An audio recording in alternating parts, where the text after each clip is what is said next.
Hey, so as I continued to work this problem, I started to think that some of those Milwaukee packouts need to be drawers.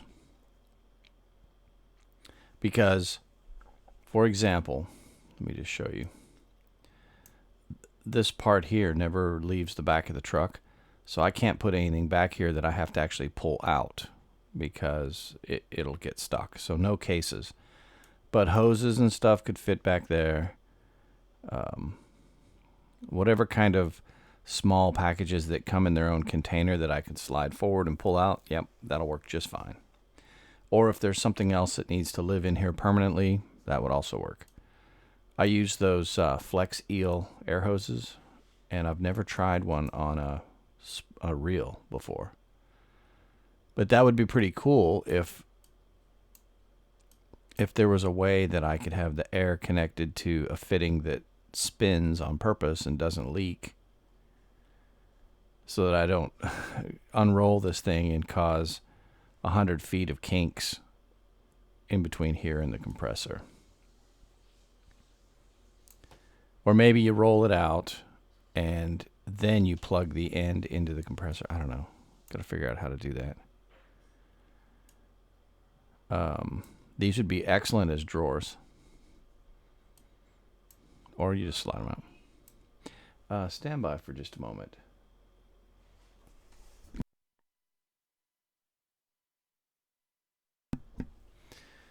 All right. Fasteners. A whole section of fasteners in here would be nice. Like boxes of nails. Where could I put tubes of glue? I'm just thinking from a framing perspective. I probably have too many of these cool looking cases.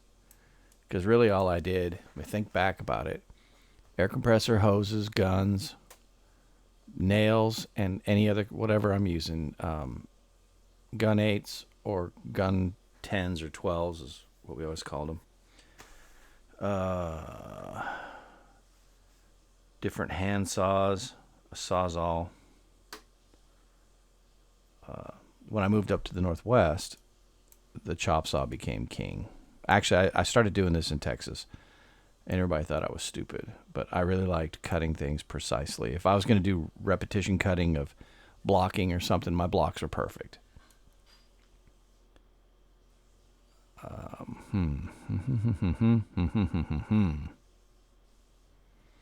And then I just got to think about this. I know they make full extension hardware sliders. I don't know what that's called. I'm not a finish guy. But anyways, I could pull these drawers out pretty far. And I would just love to be able to store long things and whatever in drawers, but also double the drawer usage as a work surface. So they'd have to be strong enough that I could lay a 36-inch something across them to keep the debris out, but then work from this height. And maybe when this is all closed up, that 36-inch piece would just stand here and then fold up against the bottom of this, and then the tailgate closes against it, and it's right there ready to go. I don't know. I wish I had a way of taking this DeWalt chop saw and folding the head down and rotating it over, just so that it was in its stowed configuration. And this is Chief. So when you model this stuff, let me show you how this is done. I learned this on YouTube. When you want to draw something as a 3D model out of just pieces, you start with an elevation view. And I think I started with this view here. Let me turn the colors off. And the shade,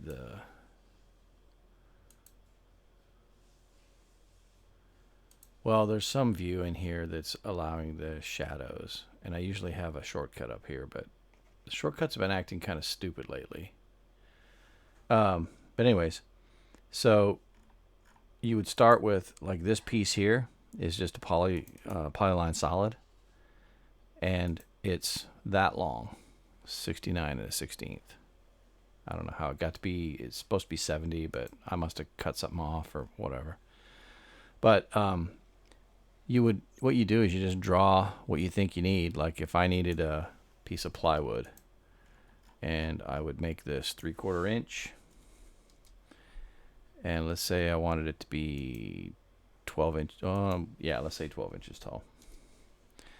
So right now there's a piece of concrete hovering in the air that, and I say concrete because it's 1 inch thick and it defaults to concrete.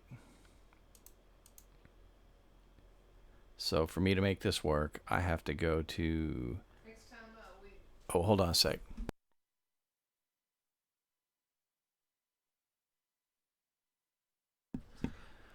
So you find sheathing panels, plywood. Okay. And then under general, if this needed to be 4 feet long, since you're looking at it from the end, you'd have to make this 48 inches. Hit enter. And then go find it. Find out where it put it. There it is. So that's how you build that. And then you can go from there. It's kind of weird how it's nice that it keeps it in the same plane. Like as you're moving X, Y, and Z, if you grab on the middle, you can only either go up or down. You can't go on diagonal, but if you push Control while you're doing this, you can. And then you go back to the plan view. You figure out, oh, I need these on 12-inch centers. So you highlight it. You come down here. You check here. You go 12-inch center. And then you can go ba-da-da-da-da. Then you come back to your 3D. And there's a whole bunch of those. Now, in the material list, it doesn't know that this is plywood. This is polyline solid. I'm going to bet you could probably identify these pieces in a way that they would show up in the material list, and you would know, okay, so I'm going to need this many square foot of however you identified these. But I don't think Chief knows this is plywood. It just looks like plywood. And so you go here, polyline. No information there, no information there. No information there, no information there. Materials, so polyline. Label suppressed. Let's see, what does the label look like? Nothing. Okay. Components. So it's going to call this exterior trim. I'm just curious. Let's go see what the material list. I wonder if it's under master list. Let's see.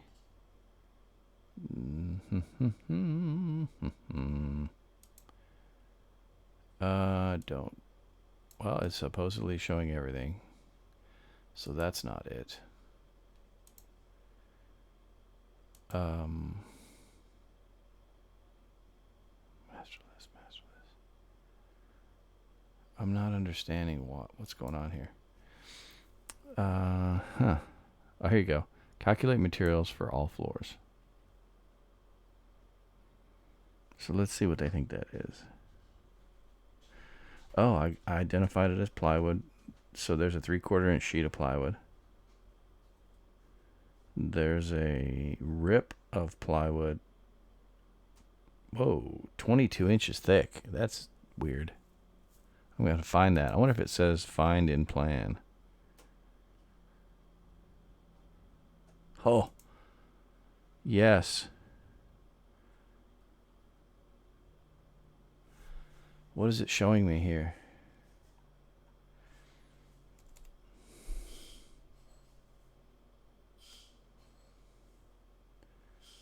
What is this? There's no way. It's going to be 0.75. Let's try that. Oh, this is genius. So then, update from master. That should update. That 22 should go away. Don't save. Let's do this again. Calculate materials for all floors. Okay. Solid plywood. 4 feet thick. Okay, this is wrong. I painted everything for solid plywood, but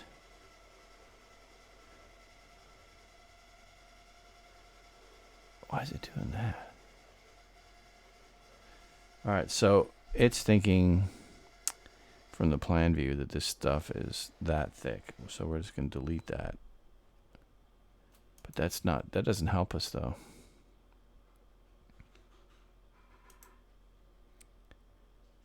All right. Yeah, I'm going to spend some time because this is just becoming a long video for no purpose. I'm going to find out what Chief is doing because these solids are not solids. I made them all 3/4 inch plywood in thickness, and then I just made the depth whatever I needed. So if it was doing what it's supposed to do, it should take all the square footage area space of these objects.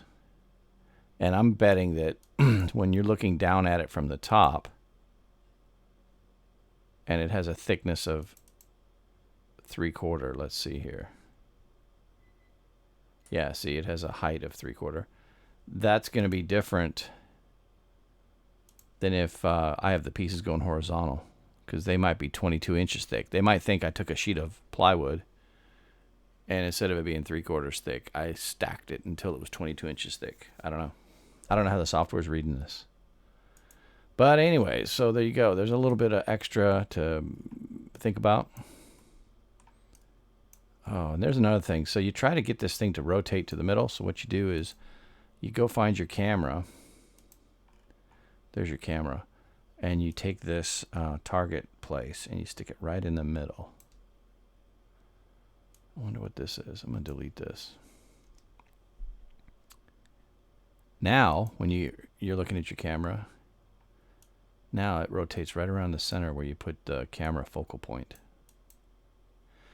And there it is, nice and slow. It's hard to get this thing exact. I hate it when it spins really fast. Some people get motion sickness. All right, so here's going to be another long one. It's going to take a while for the HD to render correctly. But thanks for watching, and I look forward to hearing what people's thoughts are on how to make this, as they say, mo better.